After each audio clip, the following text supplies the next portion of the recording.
রাজধানীর উত্তরায় বিমান বাহিনীর একটি প্রশিক্ষণ বিমান জেট বিধ্বস্ত হয়েছে। সোশ্যাল মিডিয়াতে যা ইতিমধ্যে ছড়িয়ে পড়েছে আমরা দেখতে পেয়েছি।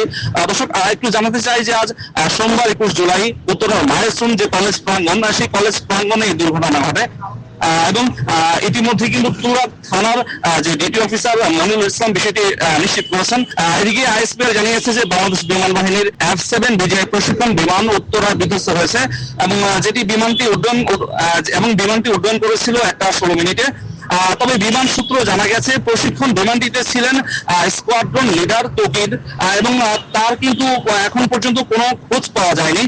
দর্শক একটু জানাতে চাই যে এই ঘটনাকে কেন্দ্র করে কিন্তু অনেক মানুষ কিন্তু আশেপাশে জড়ো হয়েছেন, আপনারা দেখতে পাচ্ছেন। ইতিমধ্যেই ফায়ার সার্ভিসের কয়েকটি ইউনিট কিন্তু জড়ো হয়েছেন, এখানে দেখতে পাচ্ছেন তারা কিন্তু ব্যস্ত রয়েছেন। দর্শক দেখানোর চেষ্টা করছি আপনাদের, প্রয়োজন মতো টেলিভিশনের পর্দায় দেখতে পাচ্ছেন।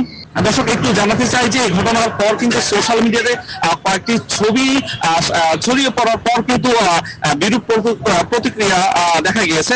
দর্শক এই বিষয়ে ফায়ার সার্ভিসের নিয়ন্ত্রণ কক্ষের যে ডিটি অফিসার ছিলেন ডিটি অফিসার লিমা খানম জানিয়েছেন যে পুরো 1:18 নাগাদ এই সংবাদটি তিনি পেয়েছেন যে উত্তরা মাহেশ্রম কলেজের কাছে একটি বিমান অর্থাৎ প্রশিক্ষণের যে একটি বিমান, সেই বিমান একটি ইউনিট বিধ্বস্ত হয়েছে এবং বিমান বিধ্বস্তের ঘটনায় কিন্তু ফায়ার সার্ভিসের কর্মীরা কিন্তু কাজ করছেন। তাছাড়া কিন্তু দেখানোর চেষ্টা করছি, দেখতে পাচ্ছেন অসংখ্য মানুষ কিন্তু এই ঘটনাকে কেন্দ্র করে কিন্তু অনেকে হাজারি করছেন। অর্থাৎ এখানে অনেক শিক্ষার্থীরা রয়েছেন এবং সেই শিক্ষার্থীদের অভিভাবক যারা আছেন তারা কিন্তু অনেকেই এই যে বিদ্যালয় প্রাঙ্গণ অর্থাৎ এই ঘটনাস্থলকে কেন্দ্র করে কিন্তু তারা কিন্তু এখানে জড়ো হয়েছেন।